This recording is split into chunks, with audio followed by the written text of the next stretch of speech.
माँ की ममता, एक भावुक कहानी। एक छोटे से कस्बे में समीर नाम का एक लड़का रहता था। बचपन में ही पिता की मृत्यु हो जाने के कारण परिवार की आर्थिक स्थिति बड़ी दयनीय थी। समीर की माँ कुछ पढ़ी लिखी जरूर थी, लेकिन उतनी पढ़ाई से नौकरी कहाँ मिलने वाली थी। सो घर घर बर्तन मांज कर और सिलाई बुनाई का काम करके किसी तरह अपने बच्चे को पढ़ा लिखा रही थी। समीर स्वभाव से थोड़ा शर्मीला था और अक्सर चुपचाप बैठा रहता था। एक दिन जब वो स्कूल से लौटा तो उसके हाथ में एक लिफाफा था। उसने माँ को लिफाफा पकड़ाते हुए कहा, माँ, मास्टर साहब ने तुम्हारे लिए ये चिट्ठी भेजी है, जरा देखो तो इसमें क्या लिखा है। माँ ने मन ही मन चिट्ठी पढ़ी और मुस्कुरा कर बोली, बेटा, इसमें लिखा है कि आपका बेटा काफी होशियार है। इस स्कूल के बाकी बच्चों की तुलना में इसका दिमाग बहुत तेज है और हमारे पास इसे पढ़ाने लायक शिक्षक नहीं है, इसलिए कल से आप इसे किसी और स्कूल में भेजें।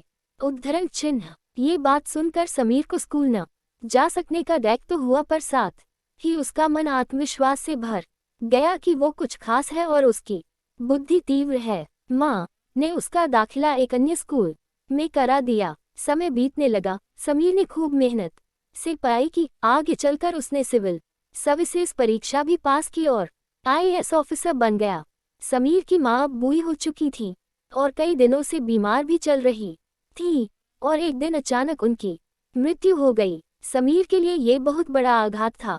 वह बिलख बिलख कर रो पड़ा। उसे समझ नहीं आ रहा था कि अब अपनी माँ के बिना वो कैसे जिएगा। रोते रोते ही उसने माँ की पुरानी अलमारी खोली और हाथ में उनकी माला, चश्मा और अन्य वस्तुएं लेकर चूमने लगा।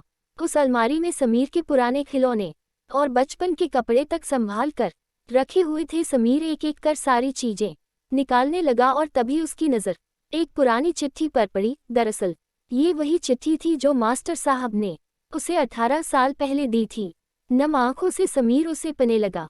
आदरणीय अभिभावक, आपको बताते हुए हमें अफसोस हो रहा है कि आपका बेटा समीर पढ़ाई में बेहद कमजोर है और खेल कूद में भी भाग नहीं लेता है।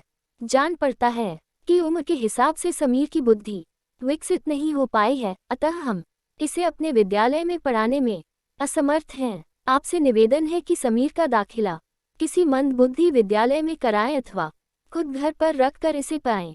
सादर, प्रिंसिपल। समीर जानता था कि भले अब उसकी माँ इस दुनिया में नहीं रही, पर वो जहाँ भी रहे उनकी ममता, उनका आशीर्वाद सदा उस पर बना रहेगा।